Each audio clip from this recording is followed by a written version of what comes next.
عليكم ورحمة الله وبركاته نحمده ونصلي على رسوله الكريم أما بعد فأعوذ بالله من الشيطان الرجيم بسم الله الرحمن الرحيم اقرأ باسم ربك الذي خلق خلق الإنسان من علق اقرأ وربك الأكرم الذي علم بالقلم যাবতীয় উপাসনা আরাধনা সমুদায় প্রশংসা সেই বিশ্ব নিয়ন্তার প্রতি নিবেদিত হোক, যিনি মহিয়ান, গরিয়ান ও সর্বশক্তিমান, অনন্ত অসীম, দয়ালু ও কৃপাবান। সমস্ত পৃথিবী যার করে গুণগান, ব্যক্তিত্ব ভালোবাসার সহিত করি তার প্রশংসা। সকলেই বলি আলহামদুলিল্লাহ।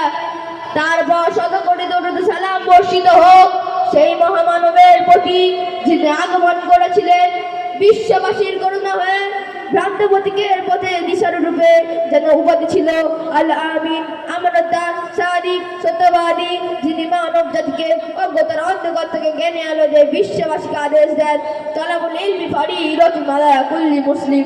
সেই নবী সাল্লাল্লাহু আলাইহি দরুদ সালাম সকলেই বলি সাল্লাল্লাহু আলাইহি ওয়াসাল্লাম। আজকের আমার বক্তৃতার মূল বিষয় হলো আমি বক্তব্য। সম্মানিত শ্রোতা মণ্ডলী, আসসালামু আলাইকুম ওয়া রাহমাতুল্লাহি ওয়া বারাকাতুহু। আপনারা আমাকে দেখে চিন্তিত অবাক হবেন, কারণ আপনারা এখনো আমার আসল পরিচয় জানতে পারেননি। আশ্চর্য হয়ে যাবেন, হয়তো কারোর কান্নাও আসতে পারত। আমি হলাম ওই বদনসিব যাকে আপনারা বক্তব্য জেনে নেন। ওই বক্তব্য যেটি নবী করিম সাল্লাল্লাহু আলাইহি ওয়াসাল্লাম মদিনায় মানওয়ারা মসজিদ নববীতে শুরু করেছিলেন। সেই বক্তব্যের ছাত্র হাদিসের হাফেজ আবু হুরায়রা রাদিয়াল্লাহু তাআলা আনহু, কিরাতের ইমাম উবাই ইবনে কাব রাদিয়াল্লাহু তাআলা আনহু এবং হযরত আলী রাদিয়াল্লাহু তাআলা আনহু। ওই বক্তব্য যার তালিম এবং তারবিয়াতের দ্বারাই কঠিন থেকে কঠিনতম দিল নরম হয়েছে, অসৎ চরিত্র থেকে উত্তম চরিত্র শিখেছে, প্রকৃতির পক্ষে মানুষের সম্মান দিতে শিখেছে, সকলের সাথে সৎ ব্যবহার করা শিখেছে।